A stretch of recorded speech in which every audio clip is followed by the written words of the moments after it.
Between the kids being home and hosting, everything in our house gets used up in summer. With Instacart, I can save money by stocking up on all my favorite summer brands. I save time by getting everything delivered in as fast as an hour. And I save myself a sink full of dirty dishes by stocking up on paper plates for the annual summer cookout. Save more on summer essentials? Spend more time enjoying summer. Add summer to cart. Download the app to get free delivery on your first 3 orders. Offer valid for a limited time. Minimum $10 per order. Additional terms apply.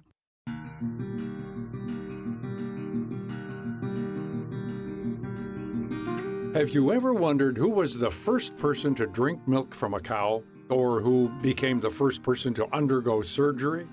Writer Cody Cassidy has pondered these same questions, but for hundreds of different firsts throughout history. Cassidy says that each one has a unique story. For instance, if you were diving in the ocean and came across a muddy shell not knowing what it was, would you crack it open and slurp down the gooey sludge inside? Most people would say no. But there was someone who took this risk. Archaeologists led by Dr. Curtis Marion from Arizona State University pinpoint that early humans living off the southern Cape of South Africa shucked the first oyster more than 164,000 years ago. Scientists found fossil evidence in a remote cave showing tools, the remains of a campfire, and discarded shucked oyster shells. Fast forward to present day, and the seafood item has become a booming industry. More than 2 billion oysters are consumed each year. Across the globe, there's evidence of countless other firsts throughout history. For instance, how did the first farmers guess that milk from a cow would be safe for humans as well? It turns out that right about the time of cattle domestication, which is around 10,000 years ago in Mesopotamia, there is evidence that people drank milk because shortly after that is the first time that adults could drink milk. This is sort of when lactose tolerance became. Prior to this, everyone in the world was lactose intolerant after they were children. So we can actually see when the first time this person had drank milk is, or at least geneticists have been able to narrow this to a fairly small window. Cassidy says that many of these firsts were unintentional discoveries and mistakes made through curious experimentation. One of these blunders led to the creation of beer by an early group of hunter-gatherers in the Middle East more than 15,000 years ago. Archaeologists believe that some rotten gruel made what we consider to be a light lager today.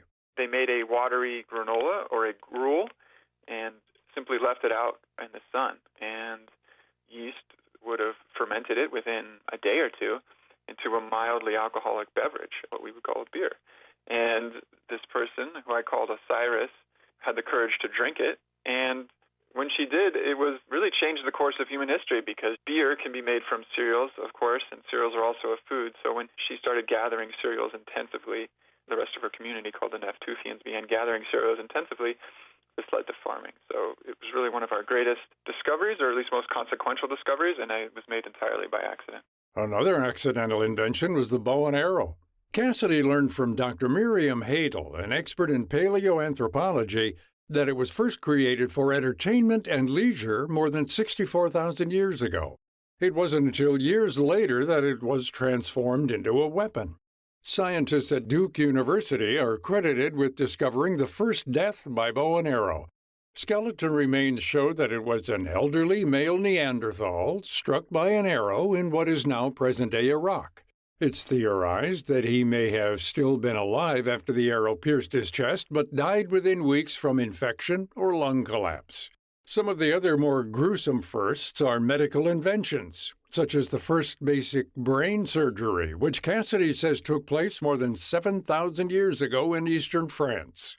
The two really fascinating aspects of this is that not only how invasive this first procedure was, which is surgeon carved through the scalp with an obsidian blade and then shaved through the skull, but not only did the patient survive, which they can tell by looking at the edges of this wound, and you can see that there's been some healing on the bone, but he might have actually been performing good medicine, because this procedure has been found in a number of different places throughout the world. And this procedure is performed modernly with different tools, of course, and it's called a craniotomy. And it's when somebody who suffers like a severe damage to their skull and you need to release pressure from bleeding within the brain.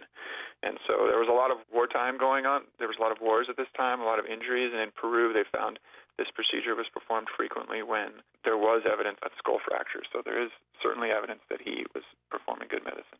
In prehistoric times, this surgery was usually done with sharpened tools made out of stone or wood.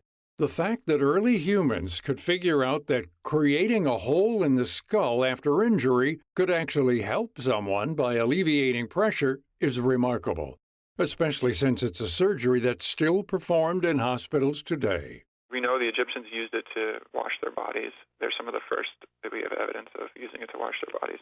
But really, it's sort of been a 4,500-year process of us understanding how great soap is at removing pathogens, germs, and viruses from our hand. It really didn't understand it until we had the microscope and could actually see these things. To find out more about the many other firsts throughout history, like who had the first case of smallpox or who invented clothes, check out Cody Cassidy's book, Who Ate the First Oyster? The book is available online at Amazon.com or can be requested at your local bookstore. Check out links, additional resources, and all of our past guests at viewpointsradio.org. For more behind the scenes, visit Viewpoints Radio on Instagram, Twitter, and Facebook. This segment was written and produced by Amira Zaveri. Studio production by Jason Dickey. I'm Gary Price.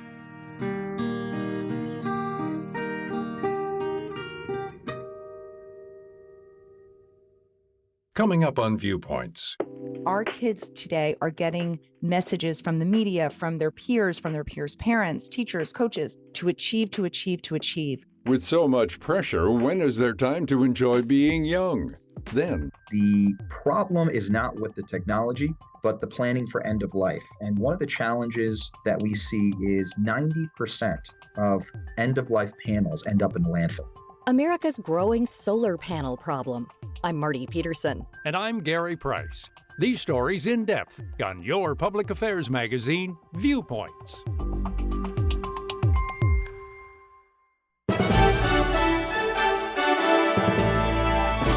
And that's Viewpoints for this week. Follow us on Twitter, Facebook, and Instagram to learn more about upcoming shows and find a library of past programs on Apple Podcasts, Google Play, and Spotify. Plus, you'll always find previous segments and more information about our guests at viewpointsradio.org. Join us again next week for another edition of Viewpoints.